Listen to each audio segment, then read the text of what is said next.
തൃശൂർ പൂരപ്രദർശനത്തിന്റെ വാടക വർദ്ധിപ്പിച്ച് കൊച്ചിൻ ദേവസ്വം ബോർഡ് 2 മാസം നീളുന്ന പൂരപ്രദർശനത്തിന് സ്ഥലം അനുവദിക്കാൻ ആവശ്യപ്പെടുന്നത് 2 കോടിയോളം രൂപ.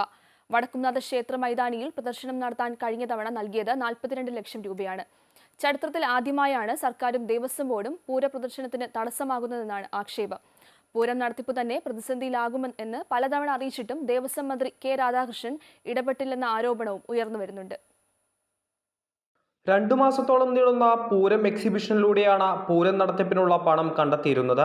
കഴിഞ്ഞ തവണ തേക്കിൻകാട് മൈതാനിയിലെ സ്ഥലത്തിന്റെ വാടക ഉയർത്തിയതിന് പിന്നാലെയാണ് ഇത്തവണ സ്ഥലം അനുവദിക്കണമെങ്കിൽ 2.25 കോടി രൂപ നൽകണമെന്ന് ആവശ്യപ്പെടുന്നത്. പ്രദർശനം നടത്തുന്ന വടക്കുംനാഥ ക്ഷേത്ര മൈതാനം കൊച്ചിൻ ദേവസ്വം ബോർഡിൻ്റെതാണ്. ഇപ്പോൾ CPIM ആണ് ബോർഡ് ഭരണം നിയന്ത്രിക്കുന്നത്.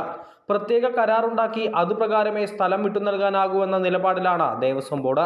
ഒപ്പം പ്രതിവർഷം 10% വർധനവും ഉണ്ടാകും. ഈ കരാറിൽ ഒപ്പുവെച്ചില്ലെങ്കിൽ മൈതാനം നൽകില്ലെന്ന് വ്യക്തമാക്കിയിട്ടുണ്ട്. 2 കോടി രൂപ വാടക നൽകി പ്രദർശനം നടത്താനാകാത്ത സ്ഥിതിയിലാണ് ദേവസ്വങ്ങൾ. 8 ഘടകപൂരങ്ങളുടെ ആന, വാദ്യം തുടങ്ങി എല്ലാ ചെലവും പൂരം സുരക്ഷാ ചെലവും നൽകുന്നത് പാറമേക്കാവ്, തിരുവമ്പാടി ദേവസ്വങ്ങളാണ്. ഇതോടെയാണ് പൂരം പ്രതിസന്ധി ചർച്ച ചെയ്യുന്നതിന് തിരുവമ്പാടി, പാറമേക്കാവ് ദേവസ്വം വൈകിട്ട് കൗസ്തുഭം ഓഡിറ്റോറിയത്തിൽ അംഗങ്ങളുടെ സംയുക്ത യോഗം വിളിച്ചത്. അമൃത ന്യൂസ്, തൃശൂർ.